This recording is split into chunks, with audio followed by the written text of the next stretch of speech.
Scarlet King, SCP Foundation's ultimate cosmic drama queen, the flaming hot embodiment of "I hate everything, especially you and your mom." He's not just evil, he's capitally evil, with a dash of existential dread. Basically, he's what happens when you let Lovecraft write a villain while going through a breakup. Real name Harak, later known more famously as the Scarlet King, is the major antagonist of the SCP Foundation series.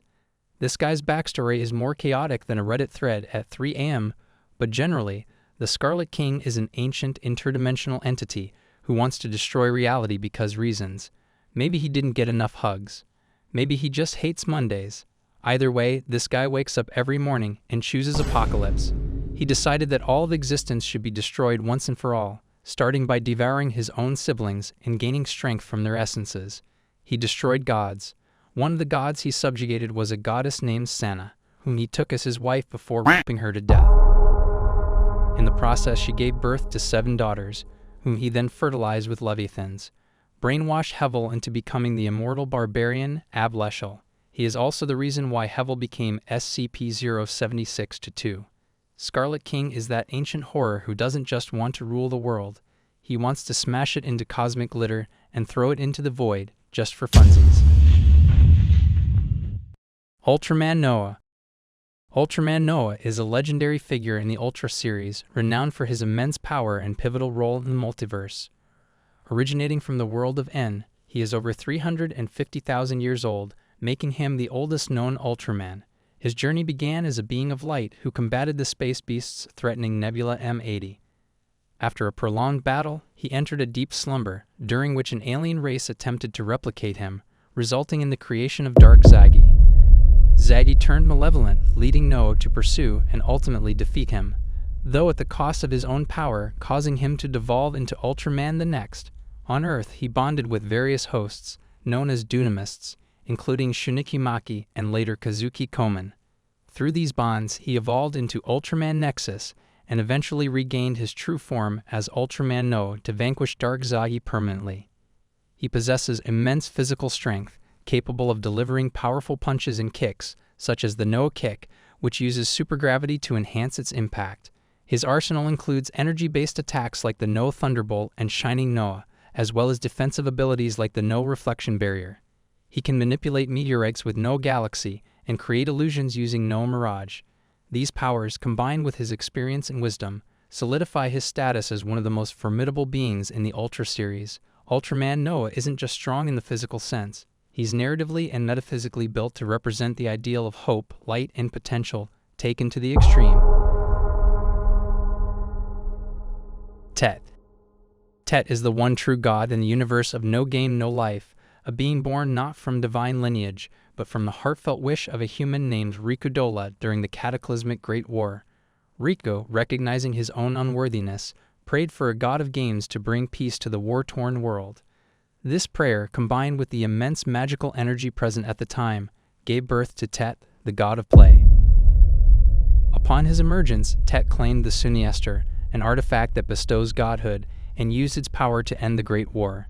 He established the 10 Covenants, a set of absolute rules that replaced violence with games as the means of conflict resolution, fundamentally reshaping the world's order.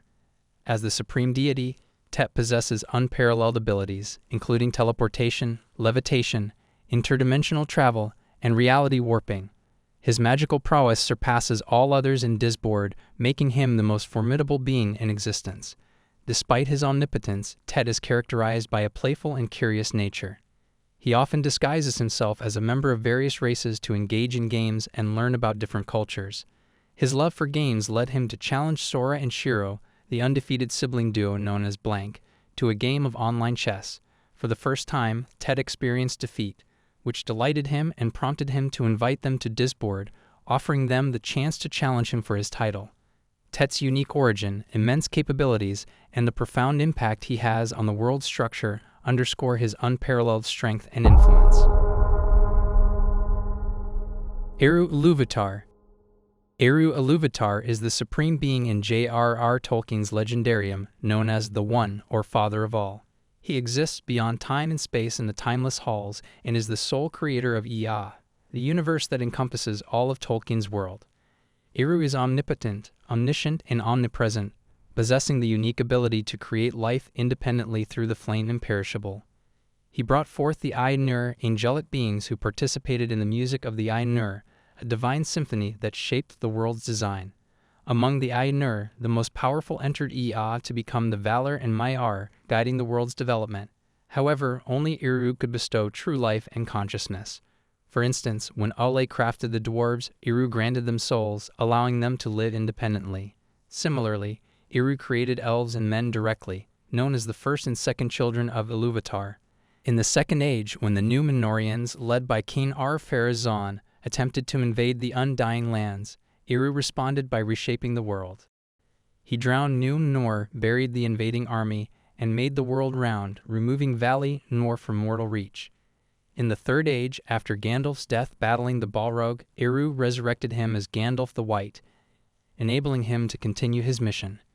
Eru's influence underscores the themes of destiny and divine orchestration in Tolkien's works. While he remains a distant figure, his presence is felt throughout the narrative, guiding events toward the ultimate good. The Living Tribunal.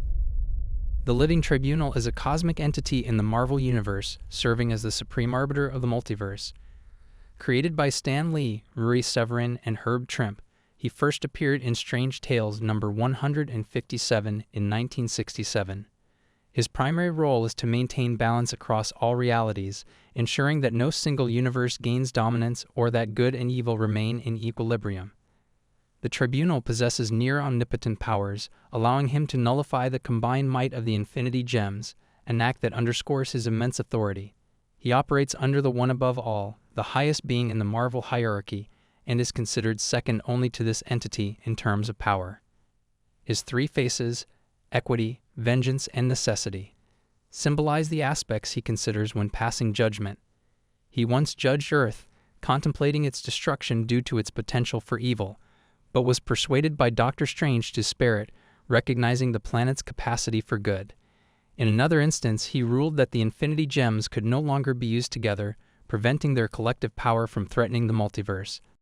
The Tribunal has also presided over trials involving cosmic entities, such as when he judged Galactus' transformation from a destroyer to a creator, ultimately allowing the change to stand. The Living Tribunal's actions and judgments underscore his role as a guardian of cosmic equilibrium, intervening only when necessary to prevent imbalances that could threaten the fabric of existence. His presence serves as a reminder of the delicate balance that sustains the multiverse and the vigilance required to maintain it. Zalama. Zalama is a pivotal yet enigmatic figure in the Dragon Ball universe, known as the Dragon God and the creator of the Super Dragon Balls. In the 41st year of the Divine Calendar, he forged these planet-sized orbs, each approximately 37,196 kilometers in circumference, and endowed them with the ability to grant any wish without limitations, albeit only one per summoning. To summon the divine dragon Super Shenron, Zalama devised a unique incantation: "Come forth, dragon of the gods, and grant my wish, pretty peas." He also implemented a technology ensuring the star marks on the Super Dragon Balls appear identical from every angle and programmed them to scatter across Universe 6 and Universe 7 after a wish is made. The extent of Zalama's power remains largely unknown, but his creation of Super Shenron, a being capable of granting any wish, including restoring entire universes, implies a level of omnipotence. According to Zuno, Super Shenron can do everything, suggesting that both Super Shenron and Zalama might rival even the most powerful entities in the Dragon Ball multiverse, such as Xeno. Despite his monumental contributions, Zalama has never appeared on-screen, and much about him remains shrouded in mystery. His unparalleled creations and the limitless potential they embody solidify his status as one of the most formidable gods in fiction. Zalama's legacy is further enriched by the artifacts associated with him, such as the Super Dragon Balls, which play a crucial role in the Dragon Ball series. These artifacts underscore his significance and the vast scope of his influence within the Dragon Ball multiverse. The Truth. The Truth in Fullmetal Alchemist is a metaphysical entity embodying the universe, often referred to as God, the world, the universe, all, one, or even you, highlighting its role as a reflection of each individual who encounters it. It serves as the ultimate arbiter of the law of equivalent exchange, ensuring that any attempt to manipulate or circumvent this law, particularly through human transmutation, is met with a corresponding consequence. When individuals attempt human transmutation, the truth brings them before their personal gate of truth, exposing them to the profound knowledge of alchemy's limitations and exacting a toll that often targets what they value most. For instance, Edward Elric loses his leg, and later his arm, in efforts to resurrect his mother and save his brother Alphonse, whose entire body is taken. Izumi Curtis forfeits her reproductive organs, rendering her infertile, while Roy Mustang is stripped of his eyesight after being forced into human transmutation. These punishments are not arbitrary but are deeply symbolic, reflecting the individual's hubris and the specific nature of their transgression. The truth's powers are vast and include near omnipotence, nigh omniscience, nigh omnipresence, immortality, invulnerability, existence erasure, and reality warping. In its interactions, the truth often appears as a blank, white version of the person it confronts, symbolizing that the judgments and consequences it delivers are, in essence, manifestations of the individual's own conscience and understanding. This reinforces the idea that the truth is not an external judge, but an embodiment of inner realization and the universal order that governs all existence. The Supreme Author. The Supreme Author, also known as the True God, True Narrator, or Metanormalcy, is the ultimate creator and narrator of the SCP Foundation multiverse. He exists beyond all narratives, dimensions, and conceptual frameworks, serving as the foundational source from which all realities and stories within the SCP universe emanate. His powers are described as surpassing omnipotence, omnipresence, and omniscience, placing him beyond all tier systems used to classify entities. This includes transcending the infinite fractal hierarchies of space-time, concepts, and narratives that comprise the SCP multiverse. The Supreme Author's abilities encompass the creation and manipulation of all aspects of existence, including space-time, concepts, information, and narratives. He can erase entities from existence, manipulate the plot and structure of reality, and exists beyond the constraints of time and causality. In terms of feats, the Supreme Author has created the entire SCP multiverse, which includes an infinite hierarchy of universes, each with its own complex structures and laws. He has also demonstrated the ability to erase powerful entities and recreate worlds, showcasing his absolute control over the SCP narrative. These attributes and accomplishments establish the Supreme Author as one of the most powerful gods in fiction, embodying the ultimate narrative authority within the SCP Foundation universe. Hey everyone, thank you all for watching until the end. I'll be back with more videos, so make sure to like and subscribe. If you have any suggestions for my next video, comment them down below.